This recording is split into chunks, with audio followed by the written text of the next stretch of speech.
this is Jessica Pettitt, author of Good Enough Now, Doing the Best You Can with What You Got Some of the Time, speaker and consultant of all things diversity. Please join us for this great conversation where I get to show not only how being right is right and being wrong is wrong, what we both have learned from Donald Trump, and what other controversial topics we could talk about with ease that would actually help us be a better human being at the grocery store. This is diversity training with a twist. Stay tuned. Congratulations! You are tuned into Dov Baron's Leadership and Loyalty Show, the #1 podcast for Fortune 500 executives and those who are dedicated to creating a quantum leap in leadership. Your host, Dov Baron, is the founder of FullMontyLeadership.com. He's an executive mentor to leaders like you, a contributing writer for Entrepreneur Magazine, CEO World, and he's been featured on CNN, Fox, CBS, and many other notable sites. Dov Baron is an international business speaker who was named by Inc. magazine as one of the top 100 leadership speakers to hire.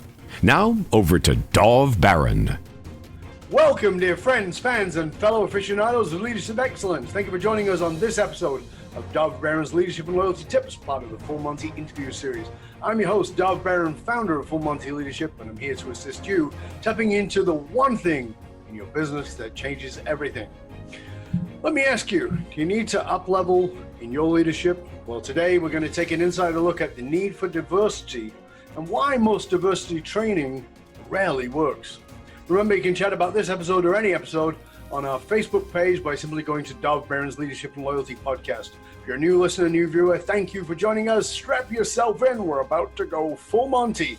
Remember, you can find us on iTunes, Spotify, iHeartRadio, or wherever you tune into your podcast. We always need your help, though, in staying relevant. So please get yourself over to iTunes, rate, review, and subscribe to the show. When you do, get over to Facebook and let us know you did that. Maybe we'll give you a shout out on one of the live shows.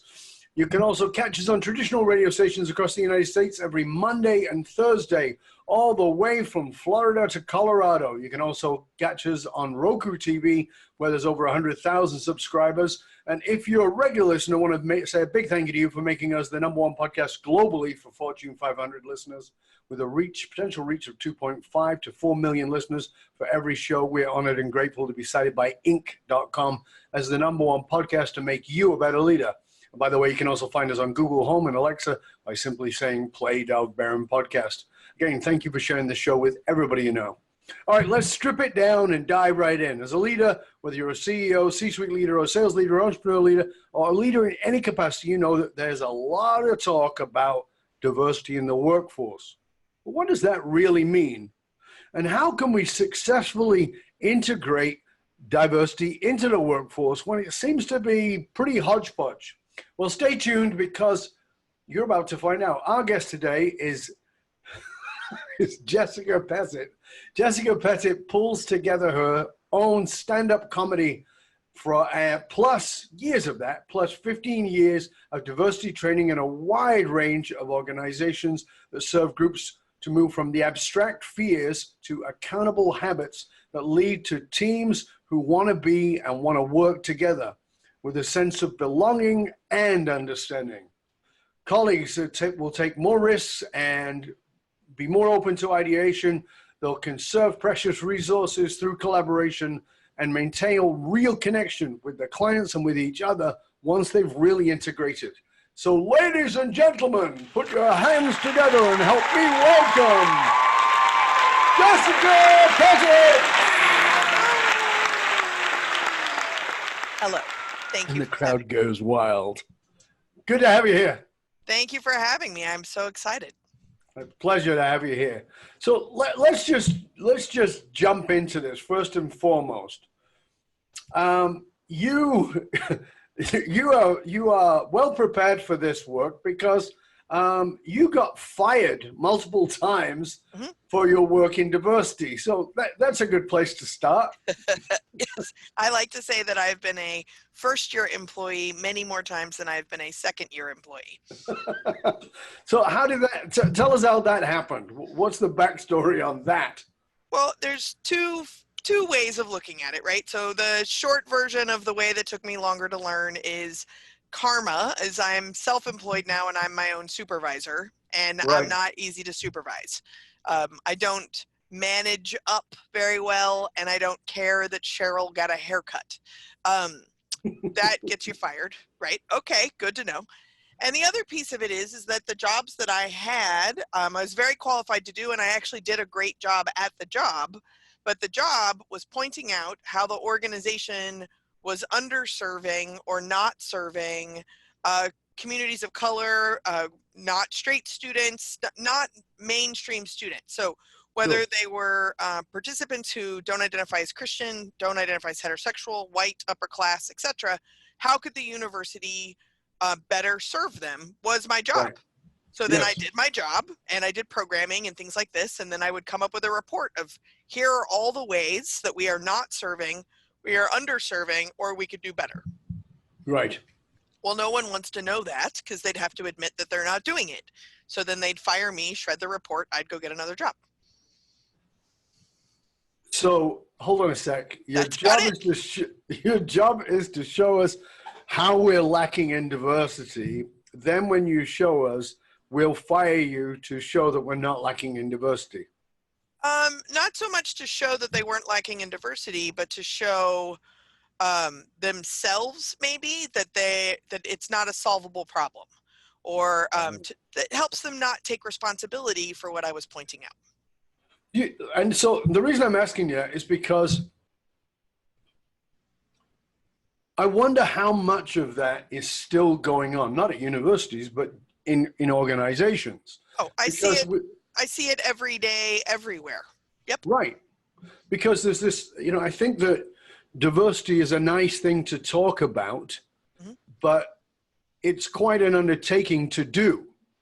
So people are sort of finding their way to be the slippery fish around being an organization with diversity.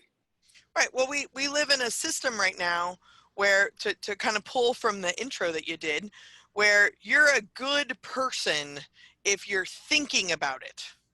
But there's no training or space or reward or resources to actually do something about it. That's scary. So then if you can separate good people, bad people versus thinking about it or having the ideas, then you don't actually have to do anything actionable, nor do you have to be accountable, nor do you have to take responsibility. The people who are interested in doing that, like you may be familiar with diversity work, but diversity, equity, and inclusion typically are kind of the three main ways that we need to really look at shifting our culture so we treat everyone in an equitably important way, and that leads to diversity.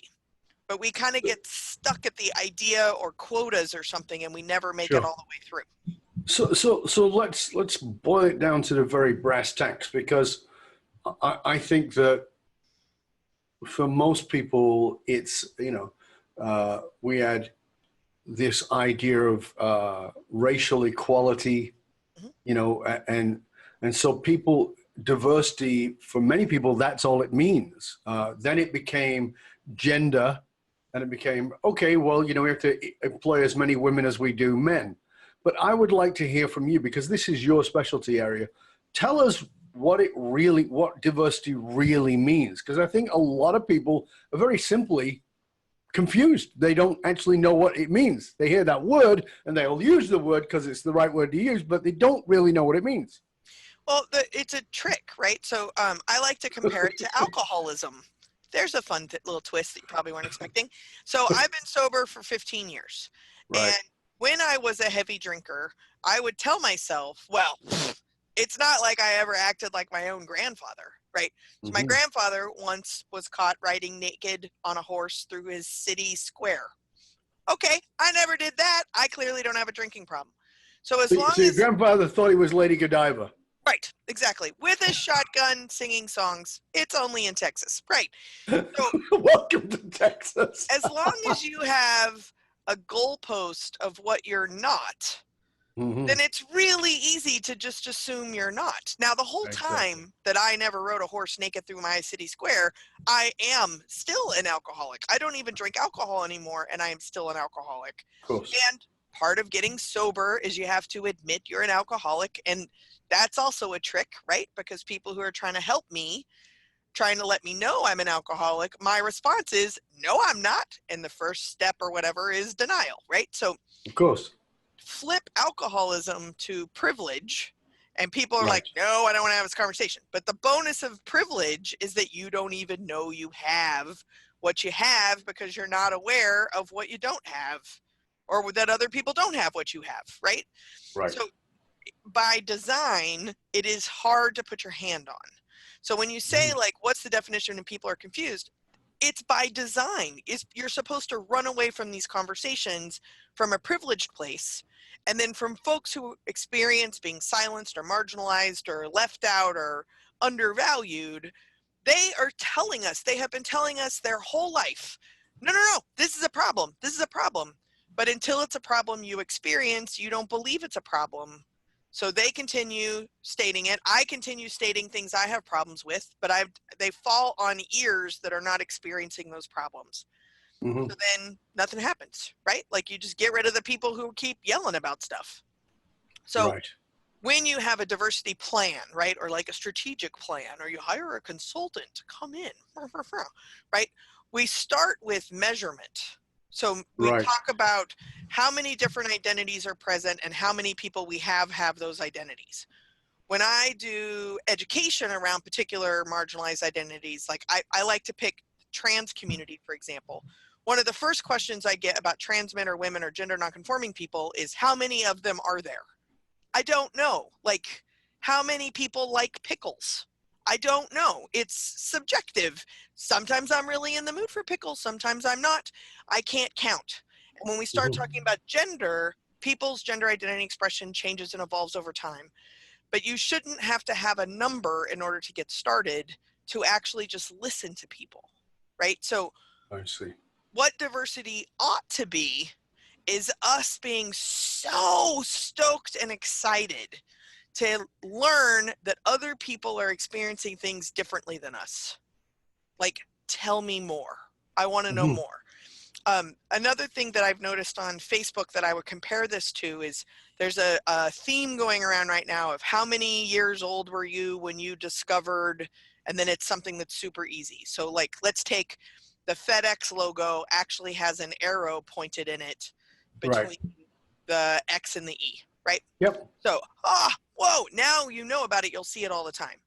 Sure. So when can we take responsibility that we don't see everything, and that somebody else sees something or is experiencing something that we don't, and we don't have to be threatened by the fact that we didn't know that, and we don't have to be threatened that now we do know that, but we could look at it as an advantage. But do you think that people feel shamed by that ignorance? I think it's a lot easier to feel shame and guilt than to do the right thing. Because shame and guilt just keeps you, it's just house pillows or different curtains in the same ways of being. But nobody wants to feel shame. And so, they avoid that shaming, because I'll even hear things like, well, your mom and dad did the best they could with what they know. Yeah, actually, no, they didn't. They had their own shit and they never dealt with it. That's different than they did the best they could with what they knew. So there's this division of accountability, which I know you're talking a lot about. This division of accountability and then the division of, well, it was generational, or it was, there's some thing else to put it on. And I don't think that people like to, human beings, because of the psychology point of view, human beings don't like to be wrong. We don't like to admit we're wrong. We don't like to admit that we were ever wrong. And we like to think that we always knew anything. So this is why I'm really interested in this conversation, Jessica, is this getting people over this hump of admitting, I didn't realize I was privileged. And I didn't realize I was excluding people.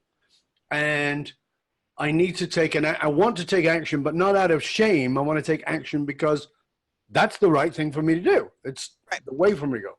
Well, and to use your words, like, if we hold in our hand, this is the right thing to do. So then I believe we feel shame and guilt to distance ourselves from not doing the right thing in the first place. And more than accountability, I really, my book focuses on self-responsibility, right? So instead of like, I don't know if my parents did or didn't do the best job they did.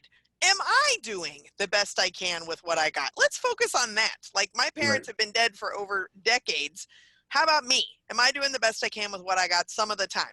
Like, that's, for some people, that's a low bar. For most of us, it's a pretty high bar. So if we can take responsibility for what we do and who and how we are, then it's less threatening when we find out, not that we didn't know something, but that we didn't even know to ask that question. Yes. We didn't even think about it. So now you're either an asshole or you're just another person in the grocery store. Like, don't blame it on that person for being extra wrong, because you're doing it too, right? So then the way of fixing it, now we get to the other way of avoiding the problems, is there is not a pamphlet or a to-do list that's going to fix this. If there is a step, it's slow down for 1 second. Like, let's take your show right now. There is a good possibility there is a very specific kind of person you want as a guest. Sure. Great. It's your show. You get to do what you want. Can we apply that level of responsibility for who you want to sit next to in a movie theater? No. Well, I mean, yes, I'm personally responsible. I can get up and move away if I didn't want to sit next to that person, I guess. Is that what you're saying? What I mean is that, like, you have a rubric or some standards of what would make a good show guest, and you have a rubric. I'll make fun of myself if that's easier. When I go to a movie, I try to sit as far away from people who I think are going to be talking. But I see. I'm making that choice while they're usually silent. I'm just, based on where they're sitting, whether they're playing on their phones, their age, how they're dressed, I make choices, right? So why don't I just be responsible for them? It's not about making the choice or having the rubric in the first place. It's about, it might be wrong. And sometimes I sit in a different place and I screwed up, and I should have sat next to that group of teenagers because they're being silent. And this old lady is on her phone talking about a cat, right? Like, I'm not always right. Yes. That's the starting point. Can you just navigate the world recognizing you're probably wrong and have something to learn? So I see. I love that, because you know what you're.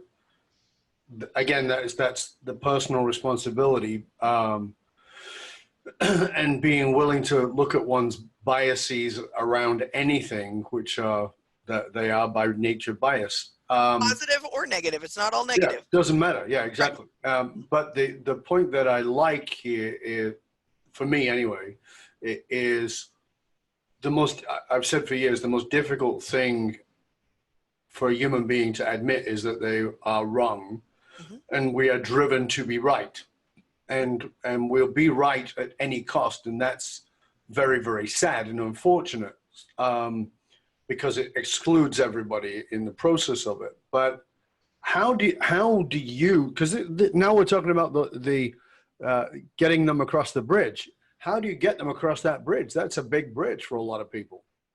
Yeah, this is where I'm grateful that I was a stand-up comic, because you're already on the bridge, right? So if using what you just said, is that we all want to be right. None of us want to be wrong, and we'll be right no matter the cost. Well, right no matter the cost is wrong. So while you're so convinced you're right, you're actually being wrong. You're already on the other side of the bridge. So, like, just deal with it. This is how you are. So if we take, like, the Me Too movement, for example, like, I have all of these guy friends who, when Me Too was coming out and Time's Up, and they're like, well, Jessica, I can't talk to any women ever again. I just can't talk to a woman. And I'm like, first off, you called me. I'm a woman, so I would like to continue talking to you. So get that out of your head. And they're like, yeah, but I mean like a real woman. Oh, thanks, right? Like, but thanks for the compliment. I'll be back in a minute. Appreciate it. Thank you so much. With a gun. Right. So what? I am in Texas. Luckily, I don't do guns, and now I'm in California. Of course, I am. You just lost half your listeners. It's about diversity, and now she lives in California. So this is when I'm having this conversation with my guy friends. I just said, it's not that you don't ever have to talk to a woman, or you can't ever hug a woman again. No. It's acknowledge you don't know how that behavior is landing on someone else because you've never thought to listen for it before. Right. Like, you know when you tell a joke and it works, and you know when you tell a joke and it doesn't work. And sometimes we don't care that it doesn't work, right? I still think it's a funny joke. But if I were to go up to you, like, I've never met you in person, but if after this bonding experience, we bump into each other in O'Hare of all places, and I run up to you and I give you a hug, even though we have met, your initial response is probably not going to be hugging me back. Well, it would be for me, but that's okay. But what if you didn't know it was me? Just some random person comes up behind you and starts hugging you. Oh, if I don't know it, yeah, okay, that's a different story. Yeah, I get it. Right.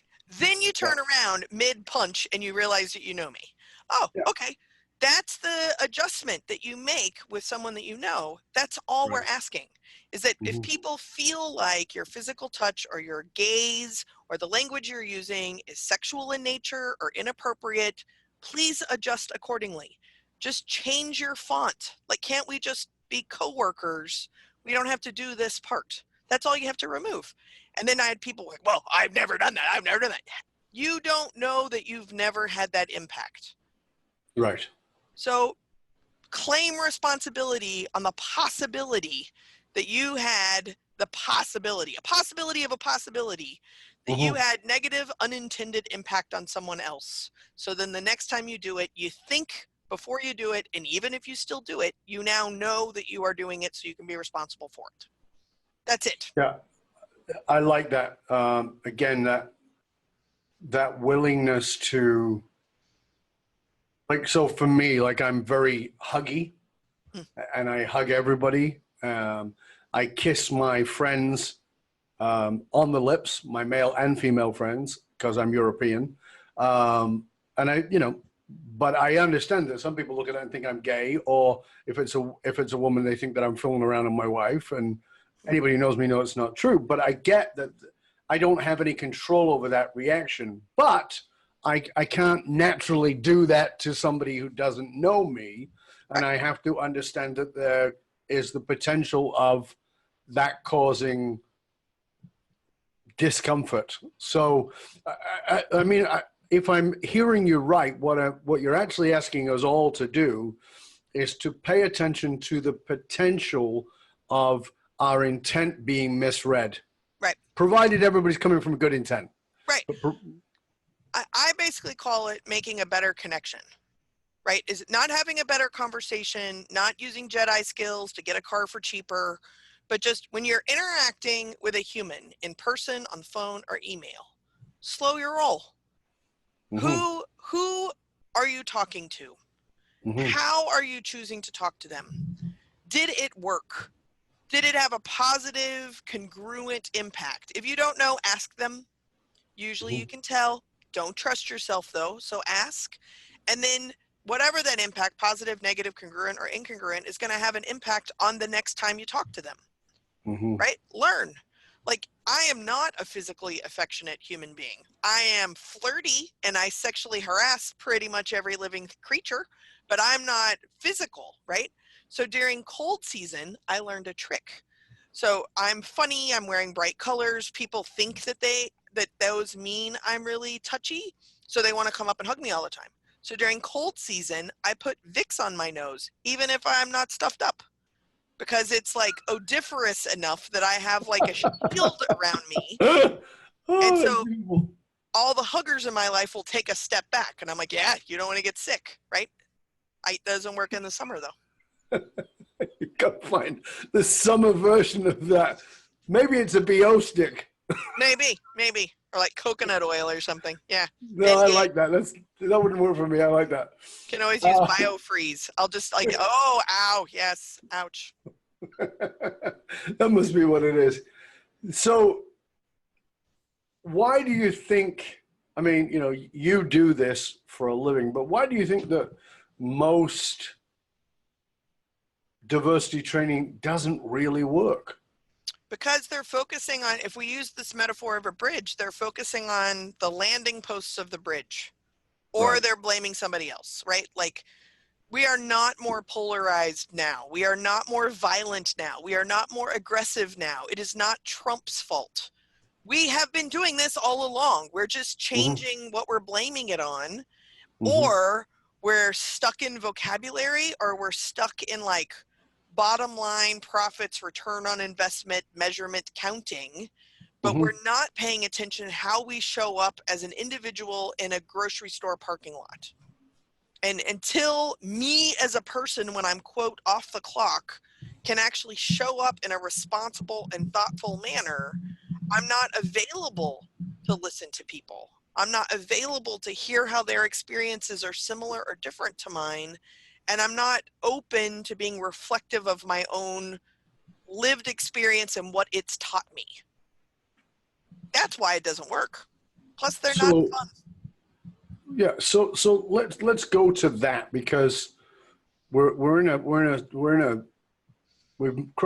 crossed over into an area now which I think is, for me, is a very important area, which is being a conscious, aware, consciously developing human being. And let's face it, most people are not, and most people have no interest in. Most people are comfortable and they're not willing yet. So let's take the workforce as 100. And in the 100, let's say let's be really generous and say we've got 10 people who are consciously focused on developing themselves and growing and being self-aware. We've got 90 who are not. We still need them in the workforce, but expecting them to start thinking about these things is beyond most people, because most people don't want to change. We know the ego mind says, I want to keep things the same because same is safe. I would say, so let's do the 110-90 thing that you just did. Sure. So I would say the optimism in 110-90 is change the question, and there's a different 10 people who are totally down with that question. Okay. Like I have a really good friend, for example, who was deeply involved in anti-racism work. African-American man, very involved around racism and specifically black-white race relations. Sure. Went to seminary, got to seminary, and pretty much eventually realized that he was totally open and down to anybody from any religious experience, or even like agnostic or atheist folks, totally fine with all that, as long as they eventually found Jesus. This guy, who I learned my anti-racism work, was good on race, and I would clarify, black, white, specific race. Yeah. But when it came to religious diversity, like a big F, totally failed. But he had to take the skills from, to use your numbers, the skills from the things he learned being one of these 10. When he became one of the 90, he had to employ the same skills. And that's the piece that I think we need to do, is that there are things we're totally comfortable with. So like when I mentioned Trump, for example, most of my progressive liberal friends are totally fine talking about stuff, but not about what we could learn from Donald Trump. No, they completely shut down. They can't even talk. Right? But Trump is the president of the United States and is doing a lot of things that other world leaders are doing. This is not too terribly new. If you go back to whichever president you actually liked, a lot of their actions are still happening. There's a very few new things happening right now that haven't happened before. But we're not willing to see that because the president that we like could hung the moon, and the president that we don't like could never do anything right. That's on us. Yeah. Not on them. That's what I'm saying about the polarization. That's what we do. And this is why I'm asking you these questions, because what I'm trying to get our listeners to look at is how to move themselves out of polarization. Because, you just used it, so we use that as an example. There are very few people who are in the middle about Trump. People hate Trump. People love Trump. I'm not a Trump fan. I don't deny that. But at the same time, I'll say, I've asked questions. I say, what is brilliant about Donald Trump? And people go, nothing, or, they've got a litany of things that they think he is. And I'll say, well, I'll tell you something. He united women. right? The women's movement, the women's march, the pussy hats was a reaction to his behavior.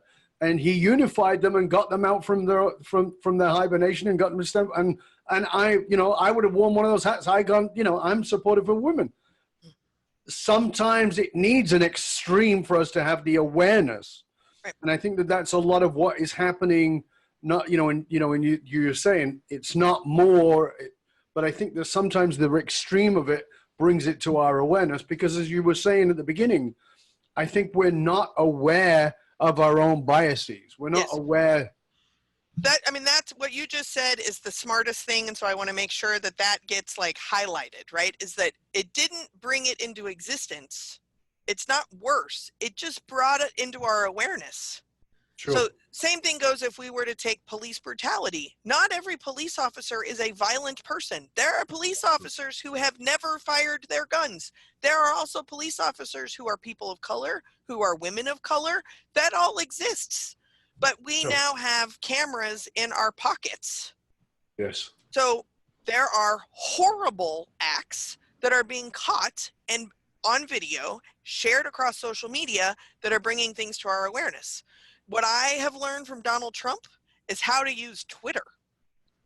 Right? Not just to get my own message out there, but to shift the narrative of the media, the industrialized complex, to get the media to not look at this. You don't want to look at this. You should look at this. Let me show you how in 140 characters or less.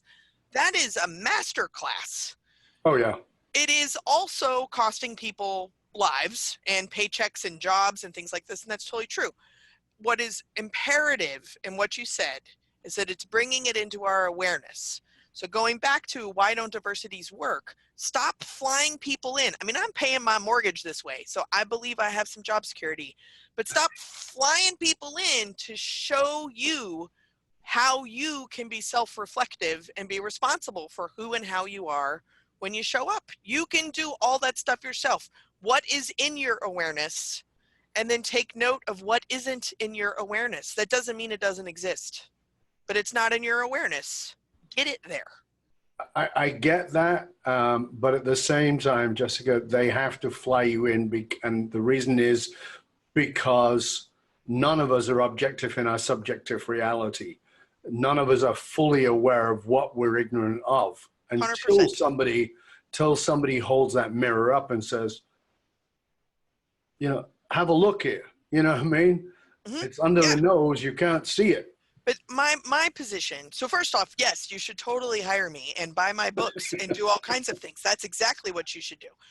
And mine. Oh, absolutely. Cross-reference, cross-pollinate. We don't realize what we know, let alone what we don't know, right? So here's another bizarro example. My husband really likes potatoes, and by really likes potatoes, I mean it's like a religious experience, a potato. So when we were dating and I made baked potatoes for the very first time, I am from Texas. I believe this is a Texan thing. I made a baked potato. I cut the baked potato in half. I added butter. I added sour cream, and I added cheese. To which my husband responded, You have 3 different forms of dairy on your potato. And I'm like, what? This is a baked potato. I've never had a baked potato without butter, sour cream, and cheese on it, because why? Why would you do that? It's not, so he was totally judging me for my dairy use, 1. But 2, I was not conscious of the choices I was making. I was being habitual. By definition, that is what makes a baked potato. When he said I had 3 forms of dairy on it, it was like gibberish. Like I have never thought about it. That's it. So being responsible for my own choices, how is that any different than who I do talk to, what deals I make, what awards I give, who I give scholarships to, who I befriend, who I want to date, who I want my kid to date, who I want to live next door to? That is exactly the same thing, and we just aren't noticing what we are habitually doing or what we are habitually not doing. Yeah. And as I said, I think that is, for me, is where the rub is that people are not none of us are fully objective in our own subjective reality. And I think that, it's one of the reasons I've said to people, people say, are you in favor of therapy? And my answer is always, yes, I am.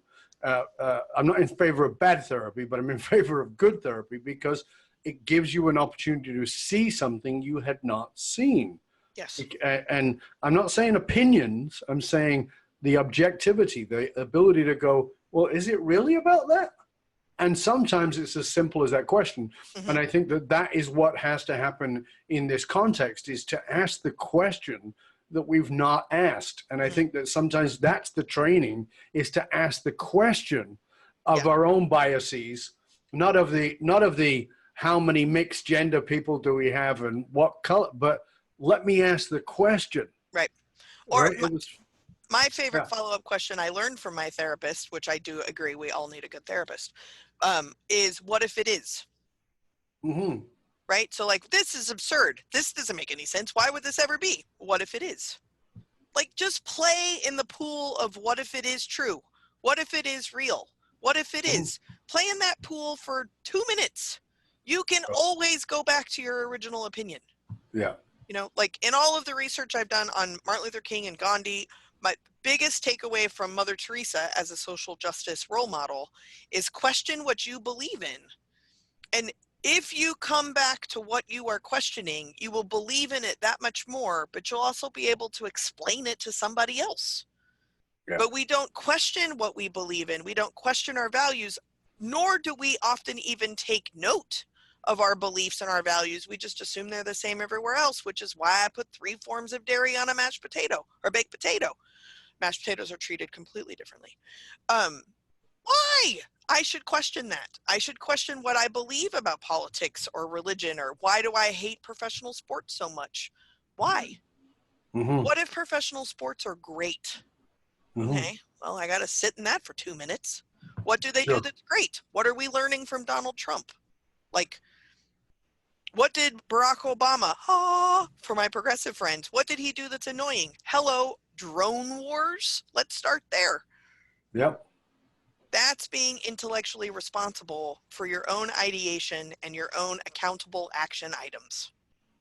Yeah, I am so with you. Years ago, we had a training, and I talked about beliefs and saying that beliefs are that you don't call your beliefs, you call them the truth.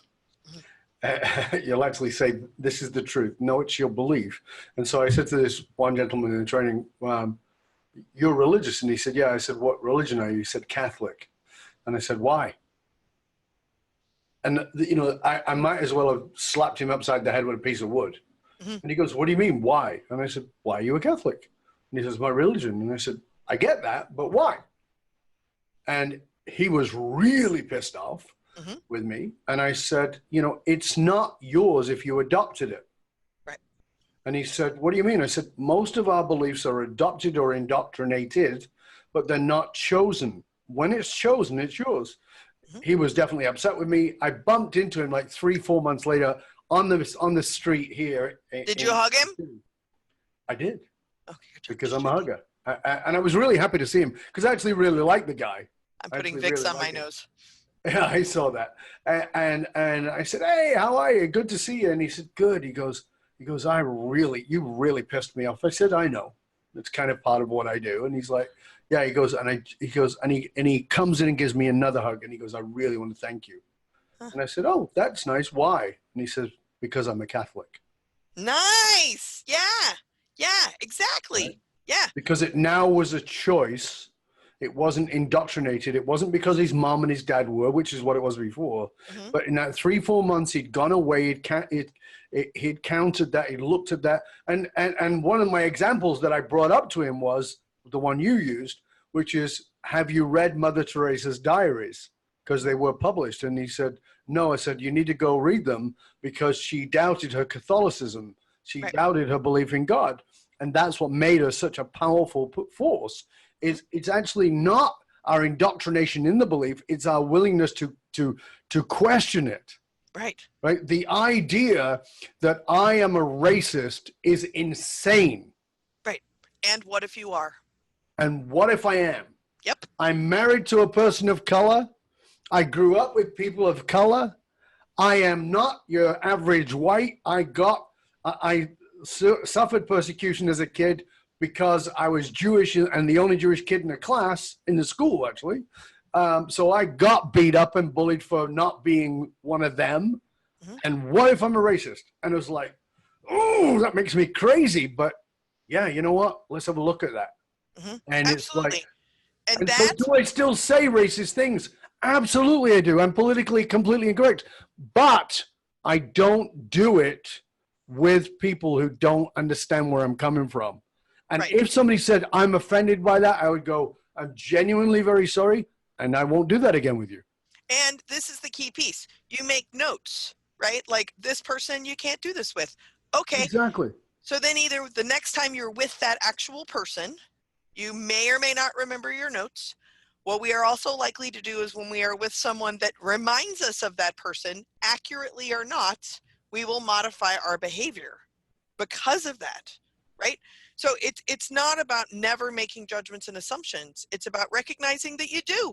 That makes us feel safe and prepared. There is nothing wrong with feeling safe and prepared.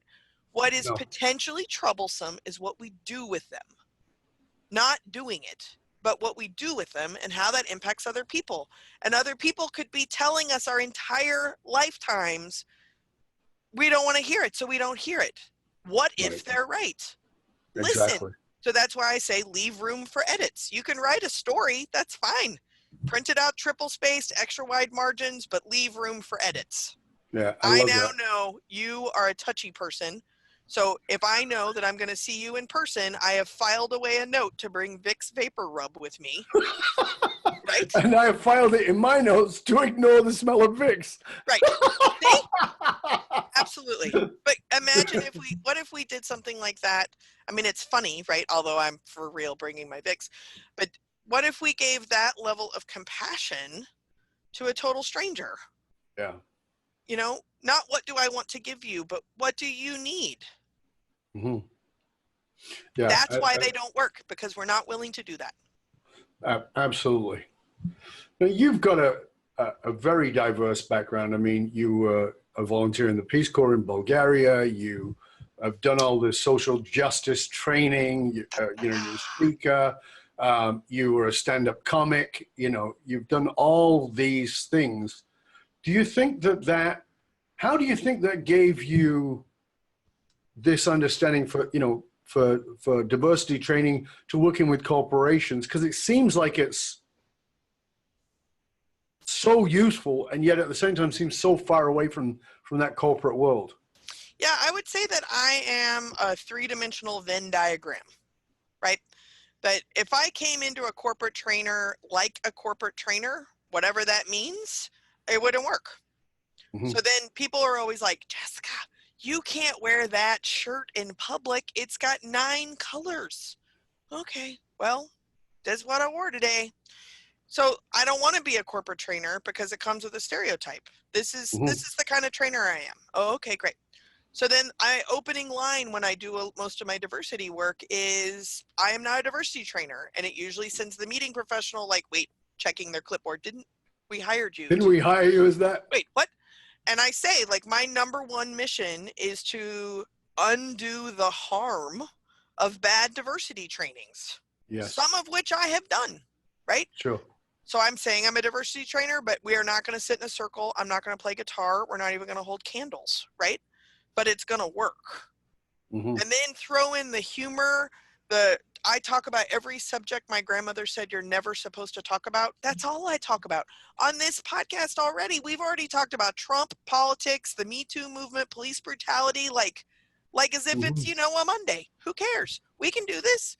But if we can have a conversation about difficult subjects in this setting, imagine how much more capable we are to actually have a difficult conversation in a real setting that is actually difficult. Yeah, and you just brought up something else there, because this is part of the work that we do with companies. We teach what we call courageous conversations.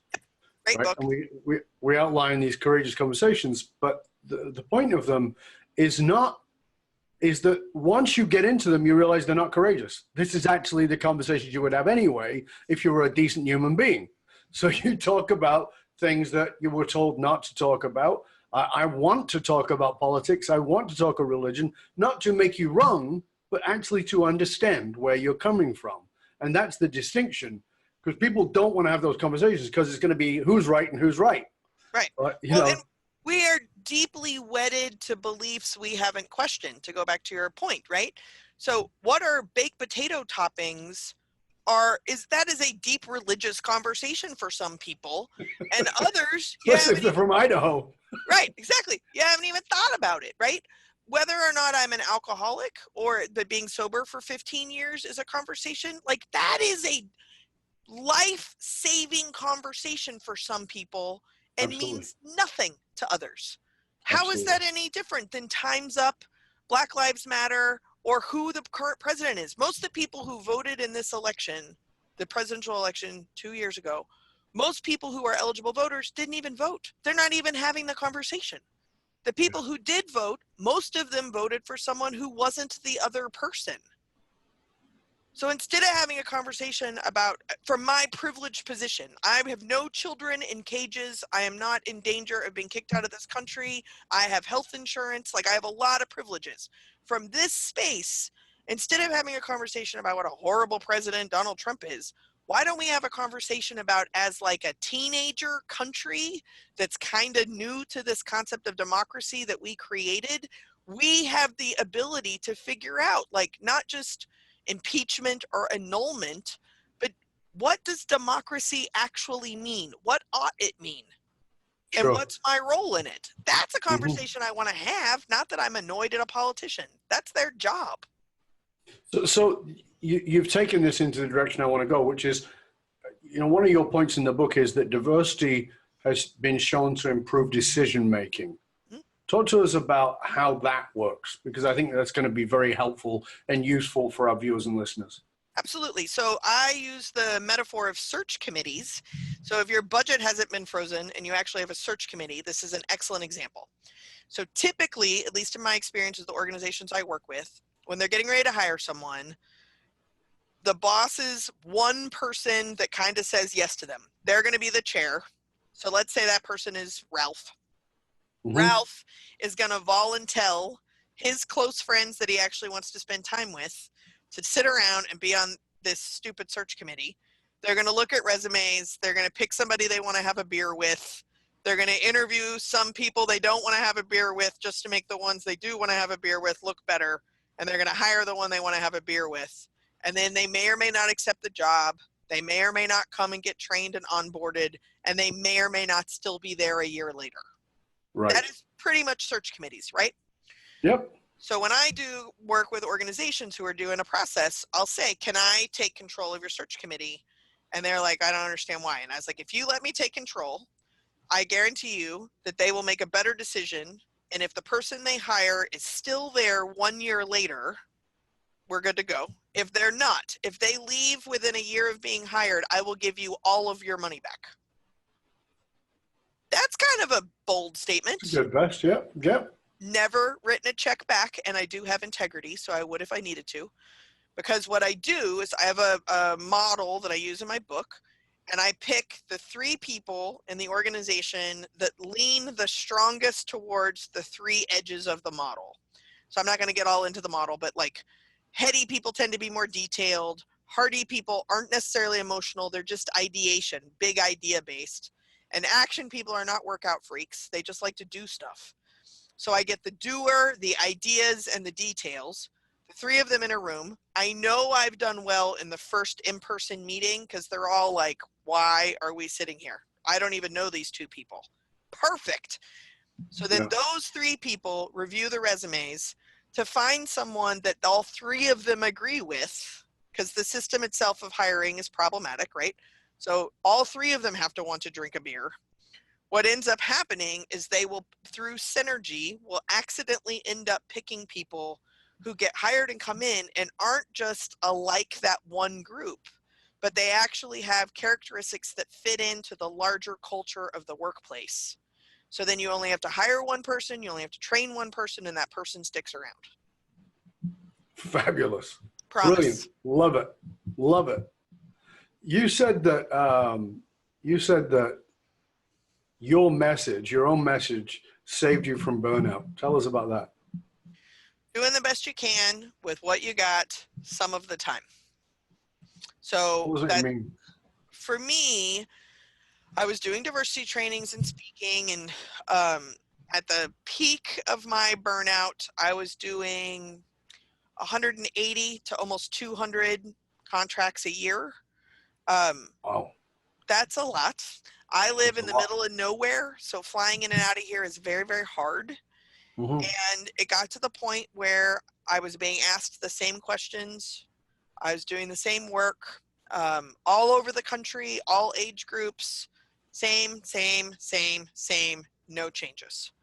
And about 4 or 5 years ago, I began to realize I, I can't do this level of sameness for the next 2 decades. And I was just going to have to go get another job. And I soon realized that I don't have any monetizable skills. I make a joke. I can fold a fitted sheet. Boom. But that's it. So I'm going to have to stick this out. So then what I started doing is listening to my audiences, and what showed up for me, right? The answers show up when you're ready for the question. Does that make sense? Mm-hmm. Yep, it does. It's like probably a Buddhist thing. So I started listening, and what I heard were these patterns of excuses as to why people couldn't try something new.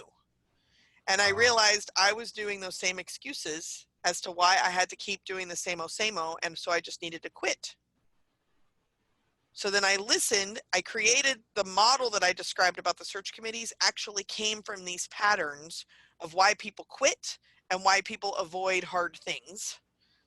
And then from those patterns, I discerned if I took away perfection and instead of 2 decades, let's say 5 decades, what could I still do? I took my diversity trainings. I kind of disguised them more as communication or team building trainings so that the right people who need to be there are mixed in with the people who want to be there. Right. And I lowered my expectations. I'm just going to try to do the best I can with what I got some of the time. That's good enough. So you lowered your expectations on yourself? Yeah. I think from a place of ego, my previous work believed it had the answers. Right. Well, if that's the case, then I should eventually be asked different questions. Mm-hmm. Oh my God, what if I don't have the answers? Right. Well, then I have to quit. Wait, I still don't know if I have the answers, but I have the process. And much like you said, I have the ability to, as an outsider, come in and help people with their own subjective problems. I can do that. And then the next thing I knew, I was all fired up again. Fabulous. Mm-hmm. So well, instead of me jumping to conclusion, I was going to say, why did you name the book what you named it? But I think you just answered that. I tried to name the book a million different things, and every chapter that I was writing that just kind of like poured out of me always ended up talking about being good enough now, the possibility of possibility, trying to try. If trying is too hard, just try to try, right? Like Right. that kind of second step removal really makes good enough now possible. And I think of the Indiana Jones image where he has to take the leap of faith and there ends up being a bridge there, but he can't see it till he throws all the rocks out on it. Indiana Jones, everyone, Netflix. Anyway, so it's the leap of faith, right? So if while you're like inhaling and holding your breath and you're like, okay, let's see if I can be good enough to do this, and you take that step, the measurement of success is doing the best you can with what you got some of the time. Yeah, And then it just happened, right? My favorite part about my book is it's the first book I had that I used a publisher for. And when the copy editors came back with the covers, I hadn't visualized this yet, but the cover is I happen to have one here. The cover is a bullseye, and none of the arrows are anywhere close to the bullseye. Yeah. And what I love about it is that you might not be solving a problem, but it's the right activity. Mm-hmm. right? Like you're not making a bullseye. That doesn't mean go make biscuits. It means keep throwing arrows, right? Like it's the right activity. It's just not perfect. Great.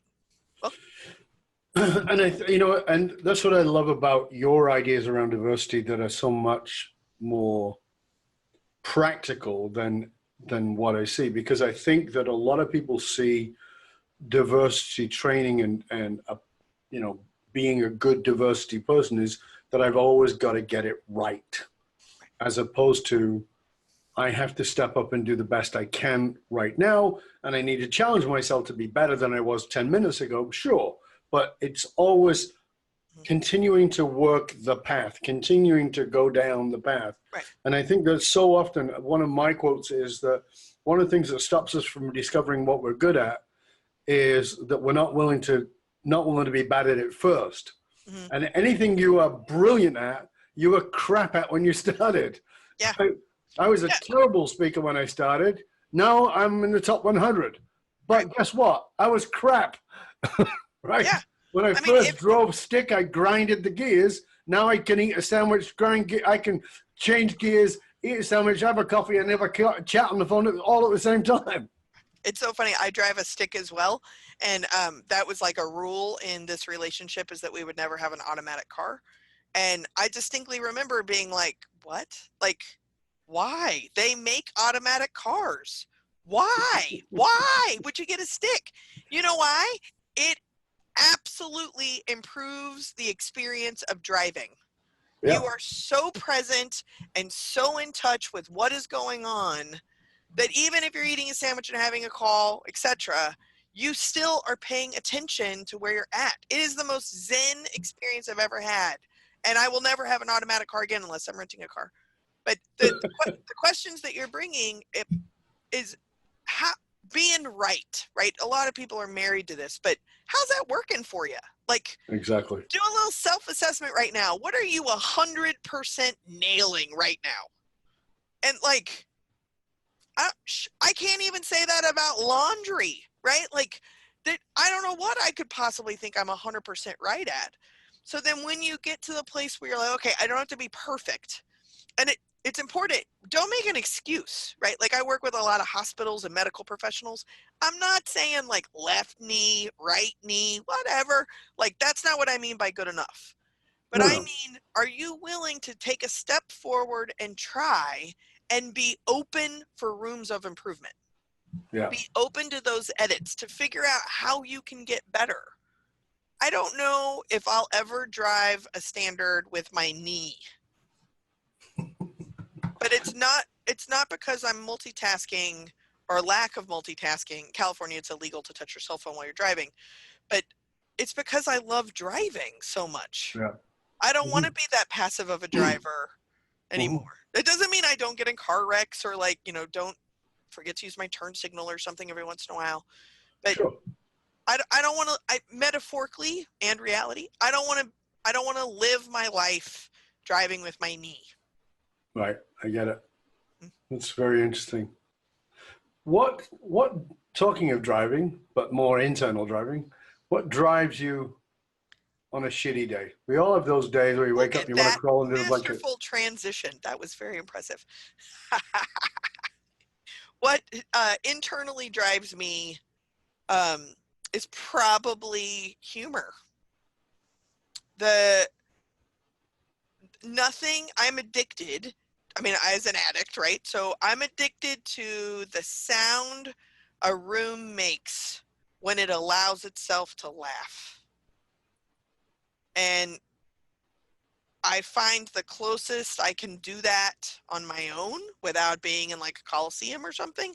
The closest I can do to that is to allow myself to giggle and laugh, right? There's a thing on Facebook today is French bulldogs, little French baby bulldogs all curled up sound asleep in McDonald's French fry coasters. So they're French fries.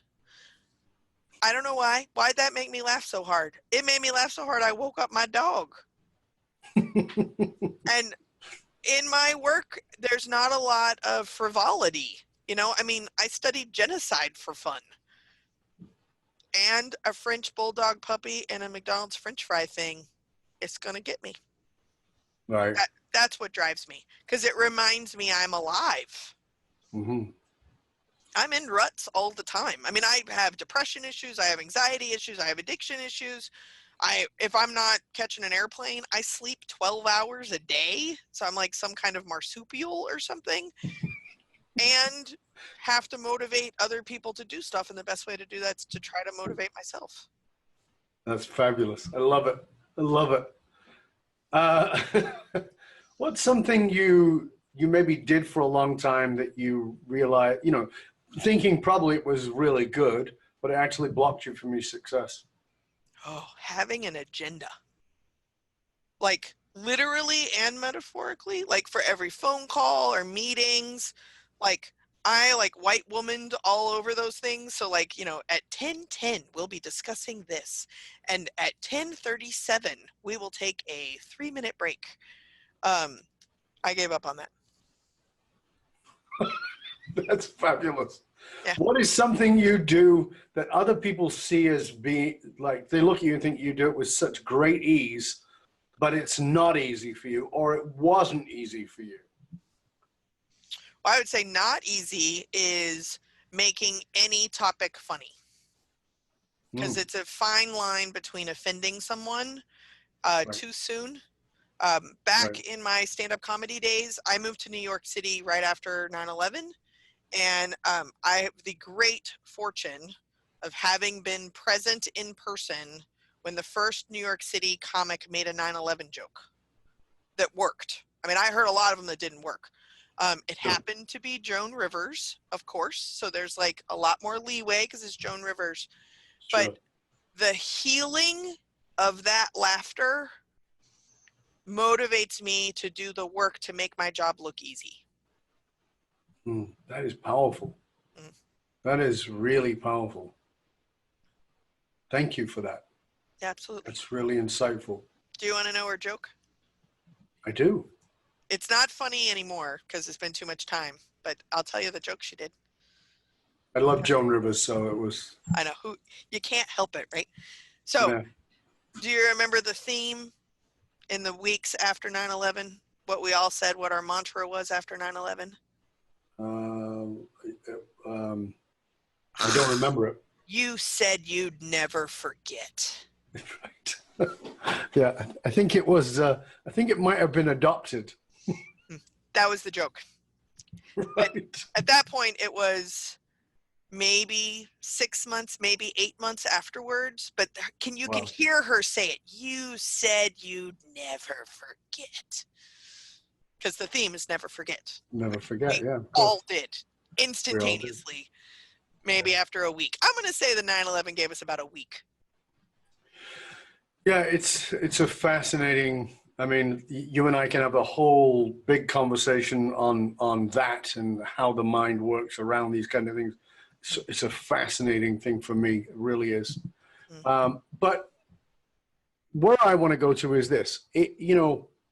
We've been talking about diversity. You've got this background in comedy. You've talked about offending, not offending. We've talked about subjects that are, quote, off the court. In a world where it seems like every man and his dog, every woman and their cat are afraid of offending somebody, what's your bravest opinion? That's a really smart question. I want to answer your question, then I want to go back to like, how do you not offend someone? Because that's a question I get all the time. Please. My bravest opinion, I think, is children know better before we teach them insecurity. We don't, children don't need to be empowered. They have plenty of power. They know exactly what's going on.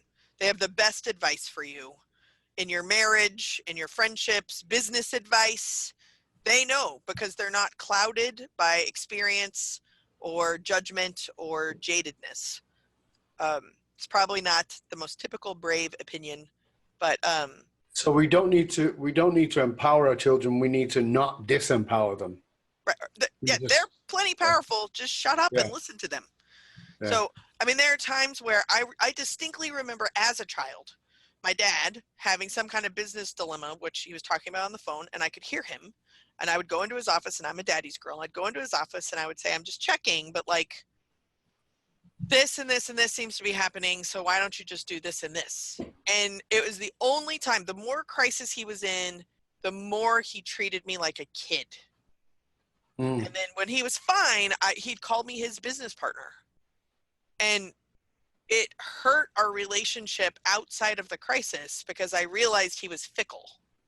And inevitably, I still stand by my advice. I would still he should have done what I said he should have done. Listen to children more. That would probably be my bravest thing. And it's not in a warm, fuzzy, like, no, I like it. That's fabulous. Yeah. The thing about offending people, I get asked all the time, well, just tell me what to do so I don't offend anyone. So even if you even if you went and lived in isolation in a cave, like your Aunt Martha is going to be pissed off you didn't go to her party, like, sure. So just embrace the habit of you being clueless that you have offended someone. And when that becomes normalized in you, when you have the gift of being told that you've offended someone, you'll be way less defensive, and you can actually like monitor and adjust or not what your behaviors are. Yeah. I love that, because I am definitely not politically correct. And one of the things I'll say is, but I'm also not deliberately offensive.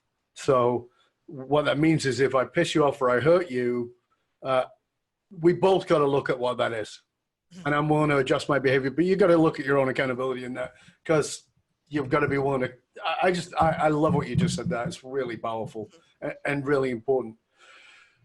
Jessica, we're right at the end of the show, and I've loved this conversation. Thank you so much. I want to ask you, give our listeners, our viewers, and I think you've given tons of it right already, but can you give us something practical that they can go away with, that they can put into action in the next, preferably 24 hours, but certainly next work week? What can they do to really take this in and make it usable?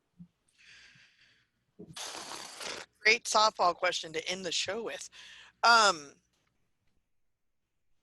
Okay, here's something practical. Grab a pen and paper. Those of you on a treadmill or a car, try and do this mentally, but I'm old school, and I think you should get pen and paper. Pause the treadmill. Don't drive with your knee. Make a list of the first 5 people that pop up in your regular life. Like, not just 5 random people that you just talked to, but like 5 people that you would have, back in the day, you wouldn't need to have them on your Rolodex because you'd actually memorized their phone number. We don't do that anymore. Top 5 people, just write them down. Next to their names, write down what you have learned from them, what they've taught you, and what they mean to you. And for some of you, you're like, whatever. Like, notice that you're probably pushing back on the activity. Like, just do it. It's ink, right? Just 5 people. What is it that you really like about them or learn from them? And then I double dog dare you in the next 7 days to tell them. Right. Everybody has time for a compliment. If you work with them that closely and you haven't told them this, imagine what it would mean to them to hear it. If you have told them this, everybody likes a repeat compliment too. But that will show you who is your immediate realm of influence and what you're grateful for that realm of influence. And it'll shift how you're showing up. That's one direct takeaway. I love that. I think it's great. And, I would like to add something to that, if that's okay. And Feel the free. thing I would like to add to it, this is, if you find yourself in your mind saying, but they know that, you're wrong. And what I mean by that is, even if, as Jessica said, even if you told them last week, it doesn't mean it went in. How do I know? Because we've all got a plexiglass shield that compliments bounce off. And so that's why you can tell your wife, your husband, your kids, you love them 10,000 times. because it needs to get past the plexiglass. So if you think you've already said it and they already know that, of course my kids know that they love. Listen, I was trained as a therapist, and I knew lots of people whose parents told them they loved them, and they had no idea they were loved. Mm-hmm. So is nothing wrong with repeating something that is good to somebody, because human beings are like dogs. We respond best to positive reward. Just keep laying on the good stuff. Thank you so much for that. It was awesome. Absolutely. Really Thank great. you so much. Please tell our viewers, our listeners, where they can find out more about you and all your wonderful resources. So you can go to goodenoughnow.com. I have a bunch of freebies if you're interested. If you want to go to goodenoughnow.com/FREEBIES. There's videos and handouts and a white paper about the book and all kinds of fun stuff. But that's where you can find me. Look me up. Freebies. Fantastic. Let me write that down. FREEBIES. IES. Okay, freebies. Okay, fabulous. We will make sure that our viewers and listeners know about that. Thank you so much for being here. It's been a pleasure and an honor. I deeply thank you. Thank you very much. Thank you. I hope you'll stay with us to the end. And I just want to say to you, the listener, remember, information is worth the hole in the donut. Transformation comes from application. Don't just listen, do something with it. Remember, you can chat about this show or any of our past episodes inside of our Facebook group by going on Facebook and look for Dov Brown's Leadership and Loyalty Podcast.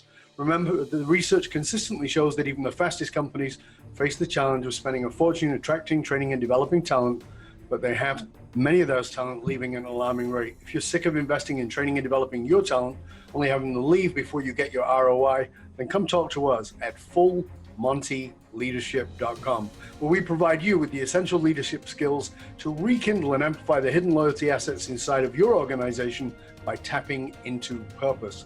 fullmontyleadership.com, providing you with the concrete soft skills to keep you and your organization at the top. Why? Because you can't outsource authenticity. Also, remember to stop by the Matrix. Matrix.fullmontyleadership.com. You don't need a triple W, just matrix like the movie, .fullmontyleadership.com, and get your authentic leadership matrix self-assessment tool. It allows you to see where your strengths are in business. To find out more about hiring me, Dov Baron, as your speaker or strategist for your organization or personally, you can go to fullmontyleadership.com and you can go consulting or /speaking. I want to thank you for sharing this show with everybody you know. Till next time, stay curious, my friend. Stay curious about the diversity that you need to embrace by discovering the unconscious bias you've been carrying. Wake up. Remember, just consider that you might be biased. Till next time, I'm Dov Baron. I'm here to assist you tapping into your deep greatness to find the next level of clarity, purpose, and focus, profit in your business, your life, and your leadership impact. And I am out.